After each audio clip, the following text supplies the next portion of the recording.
All right, everybody, let's get started. Thank you for jumping in today. My name is McKay Allen. I'm your host. And our title and topic today is New Study Results, What Do Nurses Want? Um, this is a great and I think interesting topic because we love sharing data. We love sharing data that we believe will help health systems and hospitals.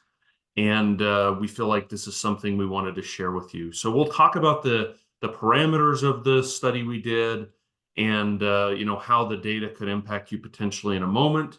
But I'm joined today by our lovely guest speaker, Leah Zinyamba. Did I say the last name right, Leah?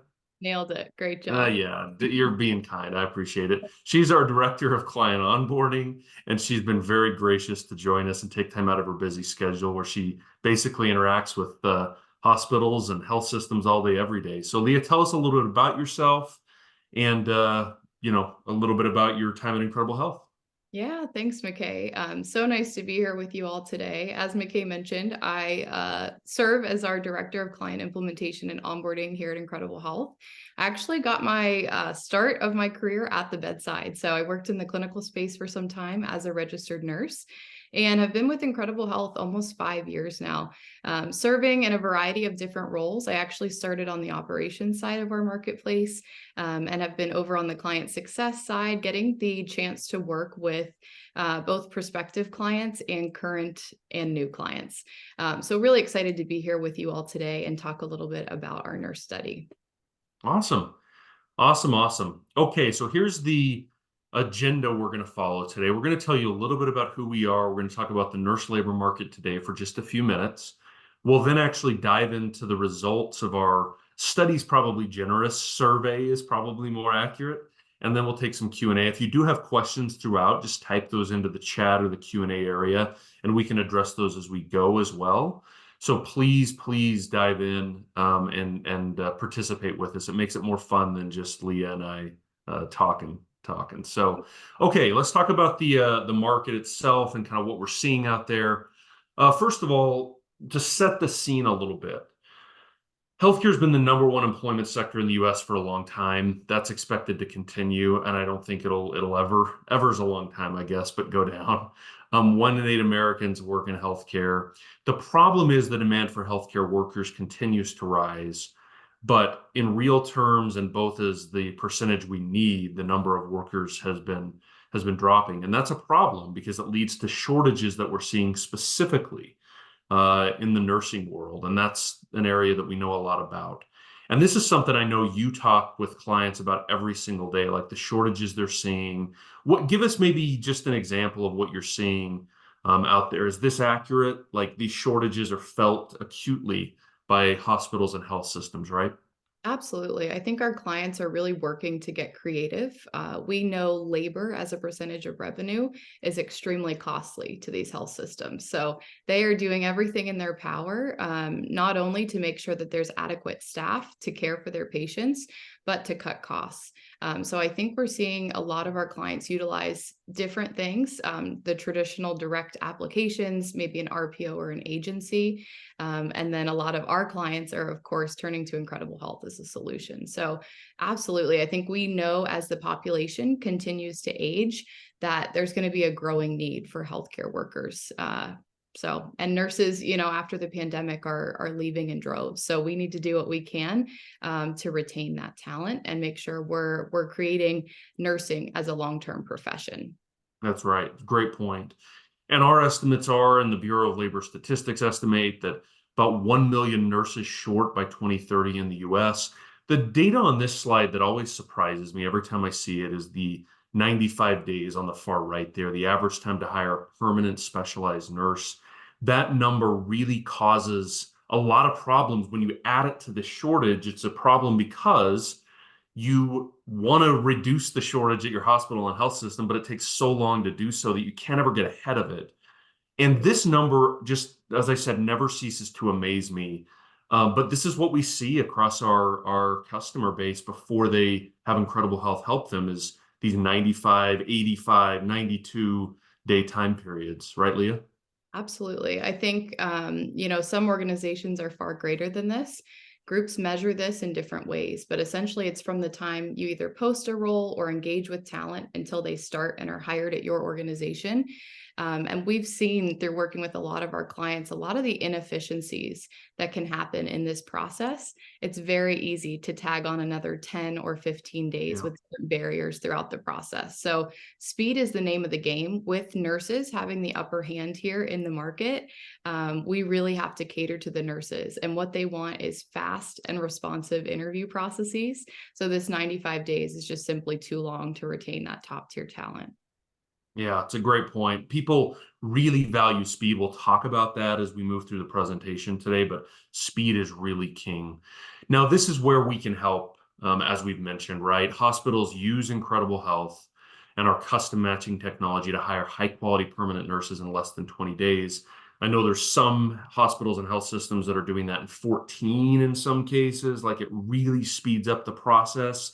And it's not just in finding, though that's probably the biggest impact in matching the hospitals and nurses together, but it's kind of at every step of the process. Things move more quickly, but it's really, really important to speed that process up so you are being impacted by the shortages less potentially than other hospitals. So this is a big deal, and this is one of the primary value propositions that we help hospitals and health systems with and provide. And you can see many of these customers and partners of ours on the screen here, 800 plus hospitals and health systems that we help hire permanent nurses in under 20 days. And you have the great fortune of talking to these folks on a daily basis. And it does make a difference for them. We've talked to them ourselves in the marketing department where I am, but like what we're doing matters to these health systems a lot.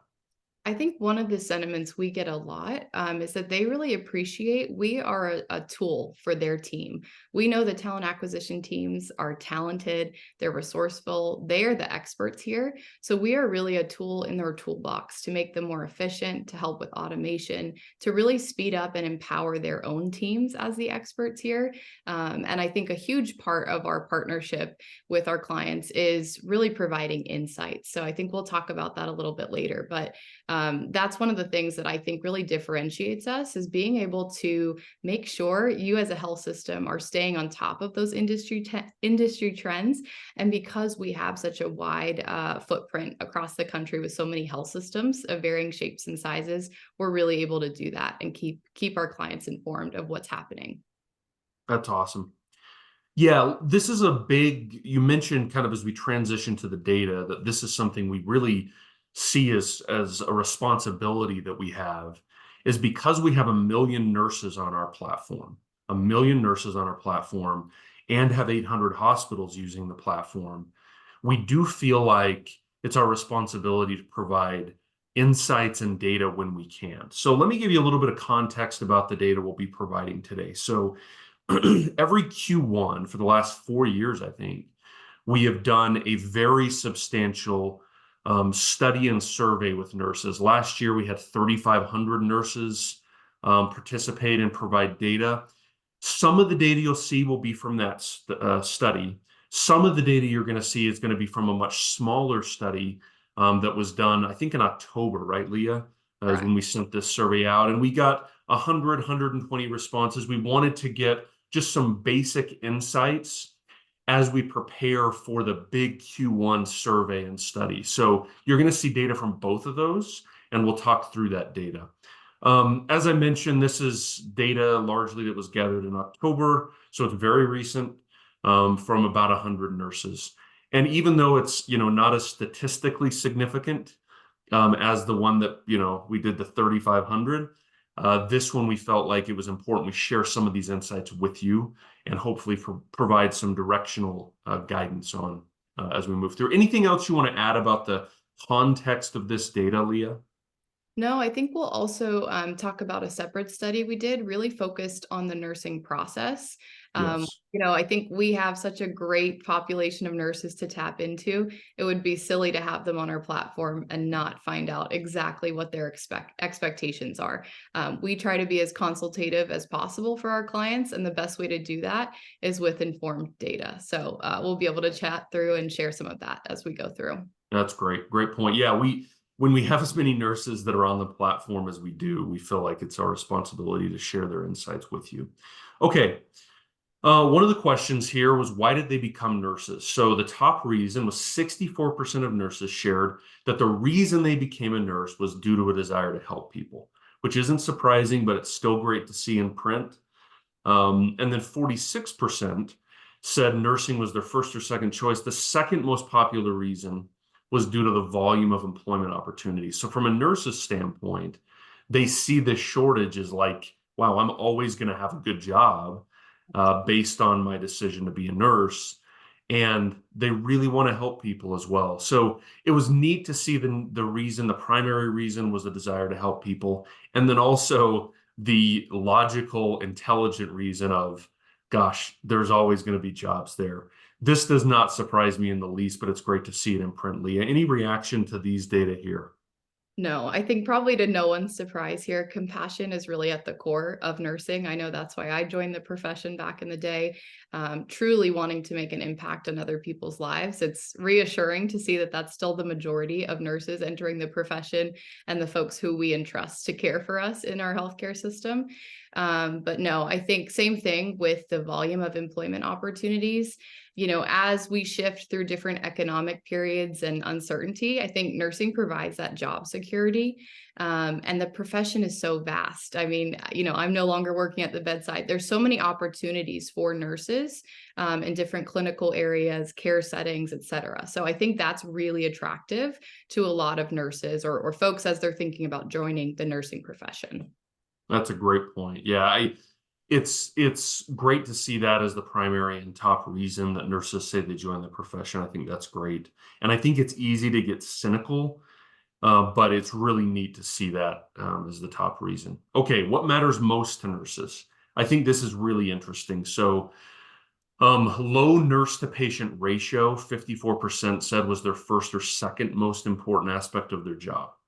So they really care about the personalized one-to-one care of patients as much as is possible. We know the stress impacts and the impacts on just, quality of care that having those high patient nurse to patient ratios can have. And then 43% rank compensation as their first or second most important aspect of their job. The thing that's really interesting is when we did the really expansive study in Q1, we found career advancement opportunities were the things that they said mattered the most. That shifted a little bit. It's not that dramatic, but it shifted a little bit to nurse and patient ratio and compensation as the year has gone on, which isn't surprising given the inflationary environment and other things that we're seeing. So, anything on this slide that jumps out to you, Leah, as you talk to health systems and hospitals and try to help them navigate this? Yeah, I think patient to staff ratios is huge, right? So nurses now more than ever want to ensure that the environment they're working in is safe and supportive. I think back to compassion kind of being at the core of why they're choosing that profession. They want to feel like they have enough time in their shift to be able to provide that supportive care. So maybe in the ICU setting, it is a 1-to-1 ratio. Maybe in a medical surgical floor, it's 5-to-1. Sticking to those ratios help the nurse know that they're going to be supported and that if it does get to a higher patient population, additional staff will be pulled in. Their license won't be at risk. They kind of have that security knowing that additional resources will be deployed by the hospitals. So that's really not surprising to me at all. I think that's why we'll talk about later. A lot of nurses want to stay at facilities where they feel supported and they feel safe. So safety can mean a lot of things. It can mean personal safety, but it can also mean safety of your licensure and safety of staying in the career because you're not concerned about making a medication error or something like that when you're overstaffed. So I think that's the first thing that jumps out to me. Compensation is really no different. I think we've always seen that as important for nurses. So not surprised to see that as number 2 here.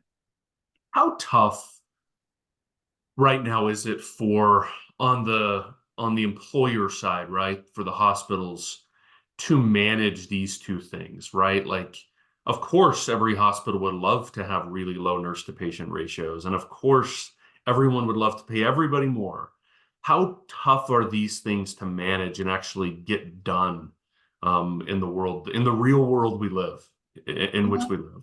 That's interesting. I think it's a vicious cycle. So when you have too high of patient ratios to your staff, you're going to have turnover.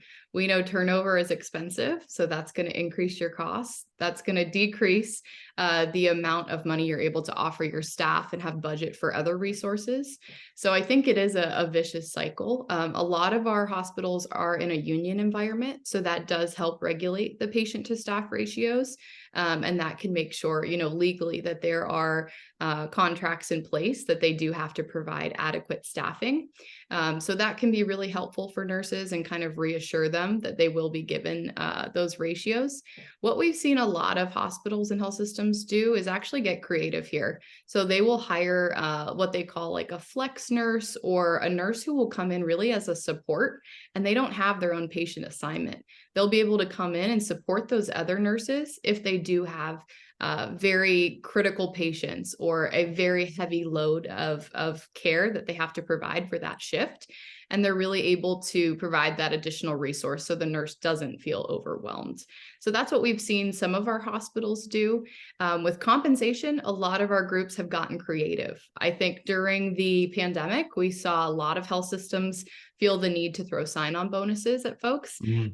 That's not the case anymore. I think we're starting to see a reduction in upfront sign-on bonuses, and we're really seeing a shift towards a retention bonus, which I think is a really cool concept. It's paid out over several months or several years of a nurse's career and really incentivizes them to stay long-term within the organization. That's really interesting, that shift away from the sign-on bonuses to the please stay bonuses. That's a really interesting shift that has happened, I think, like you said, since COVID. And then why do they stay? This is really critical. Now, you'll notice, for those of you who are mathematically minded, you'll notice that the 57 and the 51 add up to more than 100%. The reason is because they could choose multiple things in the choices that we provided. So we can do math, we promise. But why do they stay? So 57% say it's culture, safe and supportive work environment. 51% say it's feeling valued by their colleagues and boss, which is culture in a different way. Which these to me both come down to the same thing. Like if someone's feeling valued, they're going to feel safe as well. And if they're safe, they're going to feel valued. Like these two things are married in my mind, Leah. Yeah, no, I totally agree. I think we saw a lot of this messaging from nurses during the pandemic, right? They wanted to be valued for the work they were doing, and they've been doing for centuries. But I think feeling valued can include small, meaningful things too, like ensuring staff get their dedicated lunch breaks, patient to staff ratios that we talked about, even bringing in those additional resource nurses to make sure that they feel supported. I think this all ties in together. So these words kind of all mean the same thing: feeling valued, feeling safe, feeling supported. They're all the general theme of wanting to have that community around them as they're serving their patients. Yeah, and we heard a ton, and this is like post-COVID stuff, but we heard a lot about like major concerns from nurses about like physical and um, safety and mental wellness. Absolutely. Um, those are big deals, and we'll talk about that in a couple of slides, but that concern remains, right? Like we're seeing that sort of underlying concern remain in the nursing workforce. Yeah, I think that's represented here in the numbers. So psychological safety, how are nurses feeling going into the shift? Are they staying up all night anxious because they know it's going to be a disaster? Things like that, I think, really make a huge difference in how long nurses are staying at your organization. Awesome. Okay, so what would drive them to relocate? So this is actually like a large macro topic around. I think there's this perception perhaps that nurses are not willing to relocate. They are. We see that a lot within our system.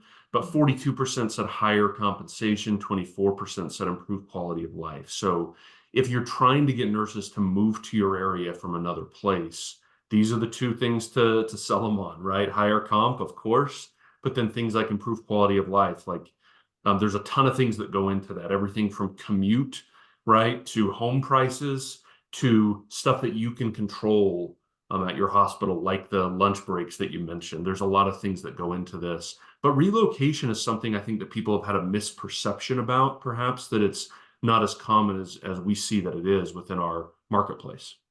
Yeah, I think one of the coolest things about Incredible Health, about 33% of our talent on the platform are open and willing to relocate. So we've actually built into our technology ways for talent to express that interest in relocation and get to explore new employers they may have never seen. So for hospitals and health systems, Incredible Health's an awesome way to kind of tap into that additional talent that they've never gotten to present themselves to. For nurses, I think it's really part of a larger shift. As these travel roles decrease, nurses have gotten used to traveling to make higher compensation values, take those travel contracts. We're starting to see nurses want to settle down, and they're more open to finding new locations that suit their needs. So, to your point, McKay, you talked about that improved quality of life. I think shorter commute times is huge, right? We're able to chat with the nurses and say, hey, you're going to save yourself an hour and a half total drive every single time you go to work. Things like that make a huge difference. We also see flexible scheduling being a huge quality of life, work-life balance piece. That's unit based, right? That's something hospitals can control. And it really allows nurses that flexibility to choose the shifts that work best for them. Mm. The other thing I would say that we're seeing a lot of groups do is things like reducing rotating shifts. A lot of our hospitals traditionally will hire or have roles that are a mixture of night shift and day shift. We're starting to see more and more folks get away from that because we know how difficult it is for nurses to have a good quality of life. Their sleep schedule is completely ruined, things like that. So we're starting to see health systems really take into consideration how can we improve the quality of these nurses' lives and make them enjoy this profession long term? I love that. All right, what are the deal breakers? We talked about that, an unsafe or unpleasant working environment. We all know the stories here.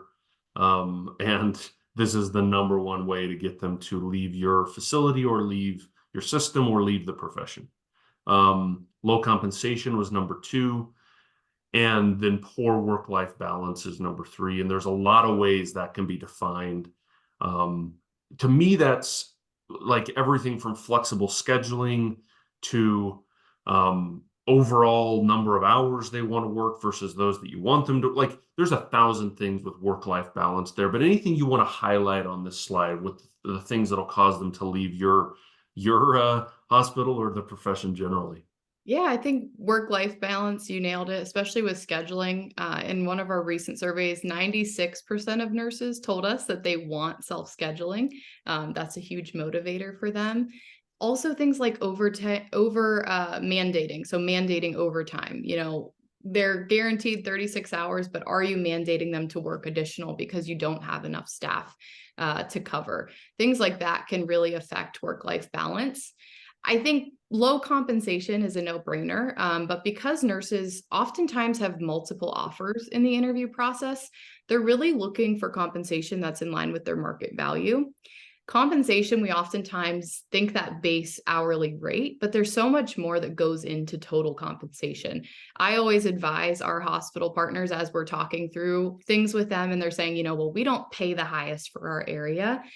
This can include things like retention bonus. This can include having a conversation about what your shift differentials look like with nurses. Do you offer a great night shift or weekend shift Mm. differential? All these things go into that total compensation package, which can still make a nurse excited about joining your organization. So I think that's really important. And then lastly, to add on that unsafe or unpleasant working conditions, I think in this category can also include things like feeling threatened by patients Mm. or visitors, not having the support staff in place. We've seen an uptick in violence against nurses over the last year. So having resources like security on staff or additional metal detectors and screenings in your ER, things like that can really make nurses feel more comfortable in their day-to-day environment. Yeah, that's an interesting point.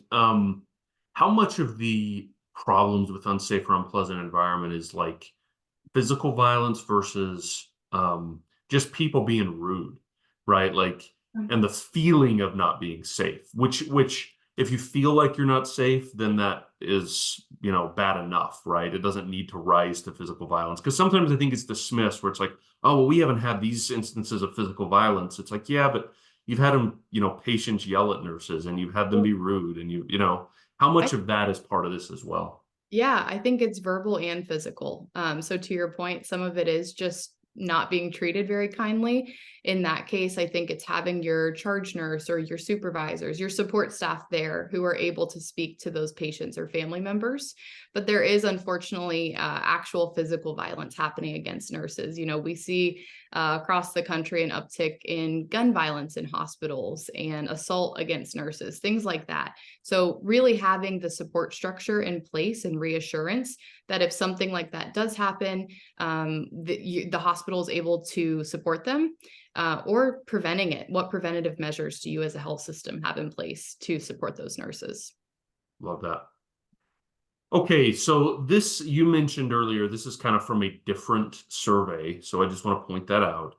But we're going to talk about the hiring process now because this is like core to what we do. And it's really important, I think, to share with you as people at hospitals and health systems that are in hiring roles, what nurses are actually looking for in the hiring process. So let's work our way through these. So phone screen details first. 75% are unlikely to move forward if a recruiter doesn't share specific things during the conversation. So very specific things about role, shift, facility, compensation, perks. They want to be sold on what sets your organization apart. So this is like vital. They need to know some really specific things, or they're just really unlikely to move forward, Leah. Yeah, I think having that initial connection point with a phone screen or a triage call with these candidates is huge, especially in a marketplace. But really, even if you have direct applicants, the likelihood that they're applying with or engaging with other health systems is super high. So, getting that initial connection point to talk about each of these categories is huge. I always tell our clients, make it as personal as you possibly can. Every nurse has a why of why they're looking for their next role. So, really honing in on what that is and then talking about your selling points in relation to that. If you're talking to a nurse who's maybe a single mom that works night shift, talk about the childcare on site that your hospital provides. Things like that can really make a difference when it comes down to that conversation and they're trying to decide on offers here. Love it. And then flexibility relative to a virtual interview option is really important. I think COVID changed that forever. Um, and then let's see, fast offers. So this is kind of crux to what we were talking about. Mhm. Um, 7% of nurses say they will wait more than 1 week for an offer. And there's data we're going to share in a moment that indicates like nurses are going to accept that first offer, the fastest offer, even if subsequent offers offer them more money. So like speed is really, really important here. And we see that so much. Like speed matters really significantly to nurses, particularly given the shortage that we have. And you see that every day, I'm sure, as you talk to hospitals. Absolutely. I think that hiring manager flexibility, virtual goes along with speed, right? Nurses don't want Yeah. to take a day off work. They don't want to have to schedule 2 weeks out to come on site and visit your hospital. Granted, some nurses do like to see your equipment and things like that, but we really suggest moving those on site visits until after you can present a contingent offer. I think the most important thing here is moving quickly, letting the nurse know you are excited about them and keeping them engaged through the process. That's really the best way to secure that top talent. And what we see at the offer stage, less than 48 hours is ideal. You wait more than that, and your chances of securing that nurse are going to continue to decrease. So how hard is that though? Like it's easy for us to say like be fast, Yeah. but there's a lot of internal processes that I'm sure you see hospitals have to change in some cases dramatically to get the speed to this level. Is that fair? Yeah, I think that's the number one thing that we advise and consult on, especially in the onboarding process with our clients. We want to understand where they are currently and how we can help improve those processes. I think definitely in terms of getting an offer out, not only do you have your nursing leaders that need to get you feedback, we have to transition back to the talent acquisition or HR teams in order to generate that offer. And a lot of times there are legal things in place like references that are required, or other parts of their process that may be legally required that can cause a barrier. So really working with the client to understand what is essential and what can we remove. Any barrier we can remove at this end stage of the process is really going to help them secure additional talent. Love that. And then flexible scheduling is something we hear so much about. One thing that's really interesting is we often hear hospitals say, how important that they recognize how important flexible scheduling is, but they're hesitant to actually offer it in the way nurses are wanting. There's like a misalignment there. Do you see that? And how important is flexible scheduling, specifically in this case, flexible self-scheduling? Yeah, I think, flexible scheduling is such a broad term. What we've seen a lot of clients do is obviously offer that self select scheduling within reason, right? So maybe the nurse is selecting a 4-week period of the shifts they would like. One client we've worked with actually really loved this term. They call them like star days, and they're days that you select that the nurse manager or your charge nurse is unable to move. So, regardless of what's happening, those are your star days that you do not want to work. So they're not time off requests. They're just, please do not schedule me these days if you have a conflict or if there's something going on. Most nurses understand that the schedule is going to change slightly, usually by a shift or two that they submit, just based on the staffing needs and when those nurses choose to work. I think if you also make your incentives good enough for weekend and night shift, you should have no problem ensuring there's enough coverage there. Love it. And then what do they see as barriers in the recruiting process? So I think the most interesting thing here is resumes and references to me. Like, nurses want an opportunity to learn more about a role in an organization before investing time to update their resume. That's really interesting. And we've done research that indicates 30% of nurses who are actually trying to be hired don't have an updated resume. We have some technology within our product that can help them automatically create one within minutes. And then the references thing is like so interesting to me, how nurses are unlikely to move forward if references are needed before they receive an offer. How do you offer someone though without a resume? Do you make it or a reference? Do you make it contingent on getting good references? Is that the best approach, Leah? Sometimes we've actually seen a lot of our clients totally remove the reference process. So what they've done is just a more extensive background check as part of that pre-employment phase. But totally removing references from the process is definitely the fastest option. And it really makes nurses a little bit uncomfortable if they haven't told their current employer or manager that they are looking for a new role and they have to put their name down as a reference. That can kind of be a friction point for nurses when they're like, well, I haven't notified my current employment. What if I don't get this offer? I don't want to be on an Mm, offer space. So we've seen a lot of hospitals totally remove references. And like I said, really just move to that more extensive background check. I love that. Okay, let's talk just as we conclude here about Incredible Health a little bit. So we showed this slide earlier. I wanted to show it again, but it just reiterates kind of what we do. We help with the speed of the process. We help with the efficiency of the process. We save hospitals and health systems money because they're able to hire more and hire more quickly than they're used to. You saw some of the logos earlier. We'll show them to you again. 800 plus hospitals that we're helping hire nurses in under 20 days. So how do we do it? What do we do? Employers essentially apply to candidates instead of the other way around. And we match these hospitals and these nurses with proprietary screening, with algorithm, with data. And it's a powerful system that allows hospitals and nurses to find each other and allows you to speed up the process in really, really dramatic ways. And I'm sure you see that every day as you interface with our partners on the hospital side.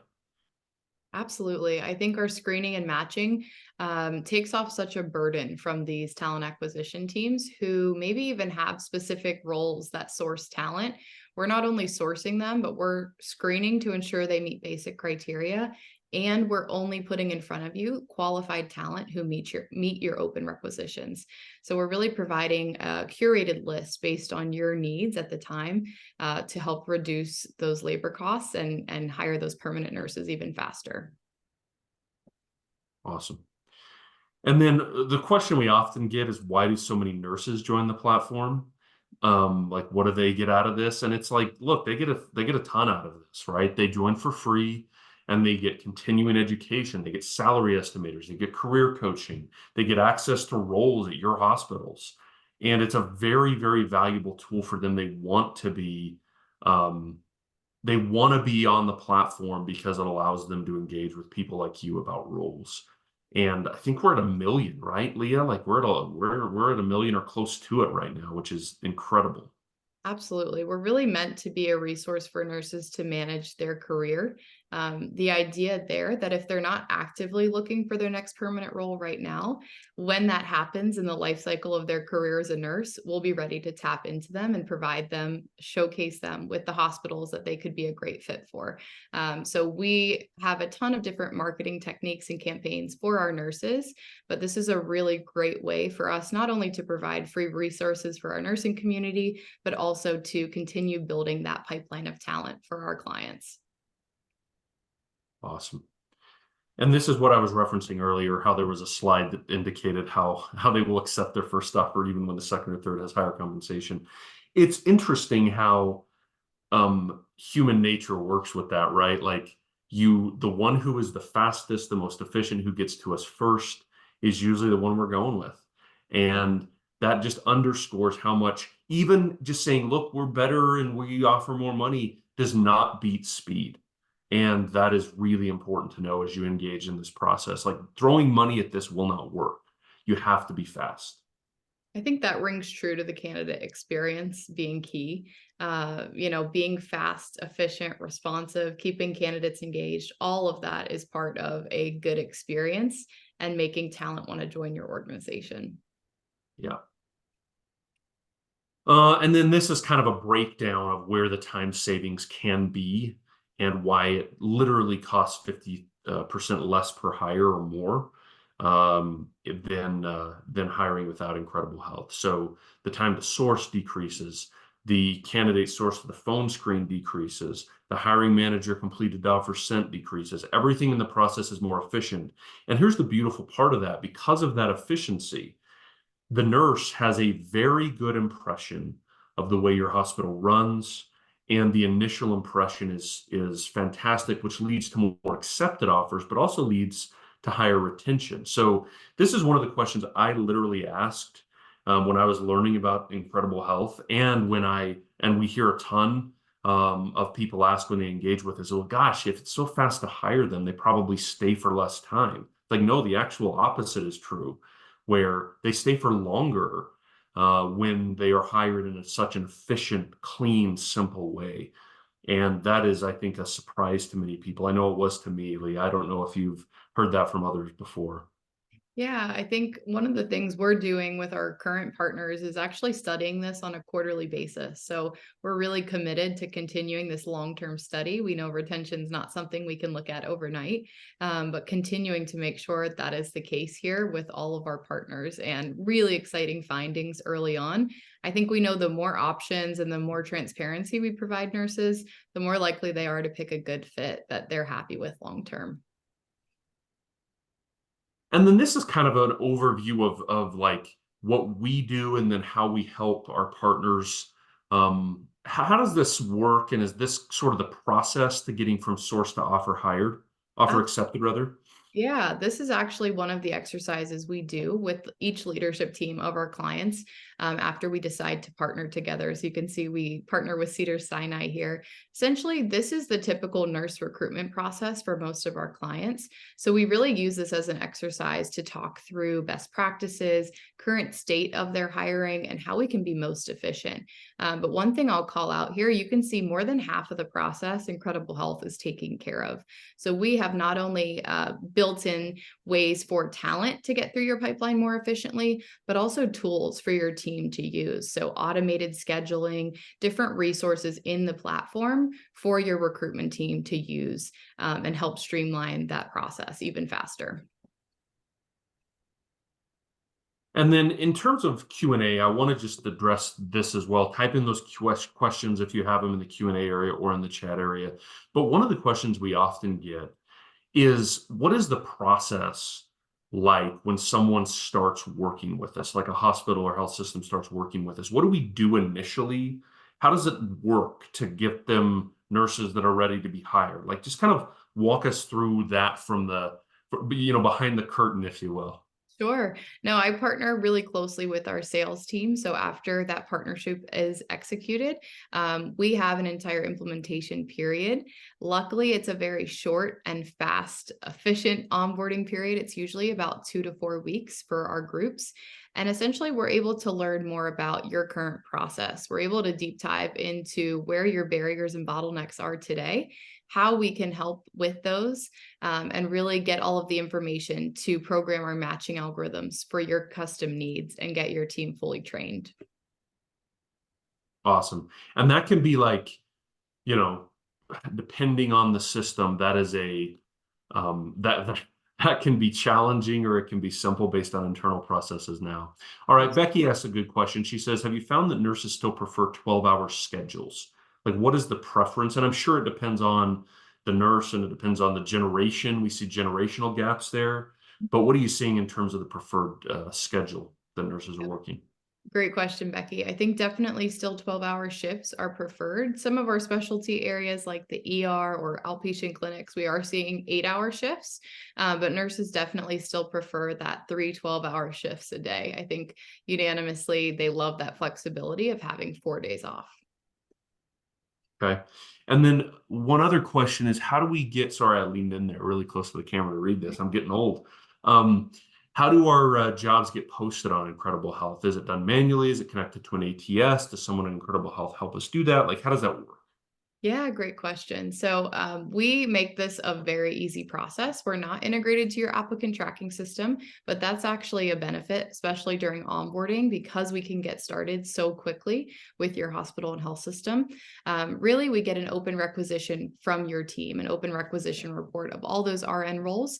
We have a native tool at Incredible Health that digests that and translates it into our matching algorithm. So we are able to present talent from every specialty area that you have open requisitions for. It's a pretty seamless process. And usually that's, bi-weekly, you're providing us that updated list as those needs change. Awesome.